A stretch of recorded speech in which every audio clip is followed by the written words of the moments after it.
জামাতে দাঁড়াই গেছে, ইমাম সাহেব সূরা ফাতিহা পড়তেছে ফরজ সালাতে ফজরে, তিনি আইসা সুন্নতটা পড়লো, ইমাম সাহেবের দ্বিতীয় রাকাতে যাই একবার শেষ বৈঠকে যা তুললো। কি করলো সে কি করলো, তার ফরজ সালাতে পায়নি।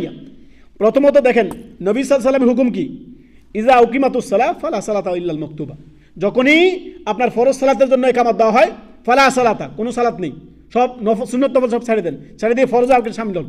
সে আসলো জামাত চলাকালীন মসজিদে ঢুকে কি করলো, সে সুন্নতে নিয়ত করলো, ফজরের 2 রাকাত সুন্নত পড়তেছে, সুন্নত পড়তে পড়তে সে ফরজ হারাই ফেললো। ইন্না লিল্লাহি ওয়া ইন্না ইলাইহি রাজিউন। চিন্তা করেন সুন্নতের কি গুরুত্ব আছে ফরজের সামনে, চিন্তা করেন তো, কোনো গুরুত্ব আছে? আপনি সুন্নতটা তো পরে পড়তে পারবেন, সুন্নতটা আপনি ফরজ শেষ করেন, তারপর ইমাম সাহেব জামাত চলাকালীন ঢুকে সে সুন্নত নিয়ত করতেছে, অথচ জামাত চলতেছে। অথচ এগুলো আমাদের মোল্লাদেরকে জানা উচিত না? হানাফি মাযহাবের ঢিলা ফতোয়া আছে যে এইভাবে পড়ো।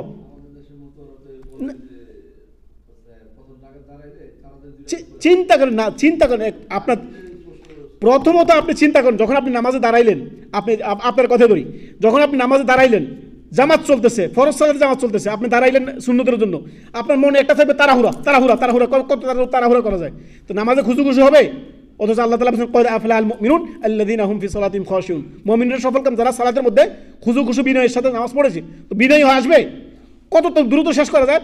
চিন্তা করেন, সে ইমাম সাহেবের প্রথম রাকাতে আয়সা সুন্নত ধরলো, ইমাম সাহেবের দ্বিতীয় রাকাতে কোনো ক্রমে গিয়ে তাকে তাশাহুদে ধরলো। চিন্তা করেন, তো ফরজ সালাত হারিয়ে দিল না, সুন্নতের জন্য ফরজ হারিয়ে দিল। তো মোল্লারা তো ফতোয়া দিবে না, বলতেছে না এটা হানাফি মাযহাবের ফতোয়া, ফরজের আগে সুন্নত পড়তেই হবে, বাধ্যতামূলক, না পড়লে পড়া যাবে না সূর্য ওঠার আগ পর্যন্ত। অথচ আপনার সে চাইলে ফরজের পরে সুন্নতটা পড়তে পারে। সুন্নত কি এত বড় হয়ে গেছে যে ফরজের থেকে গুরুত্বপূর্ণ হয়ে গেছে?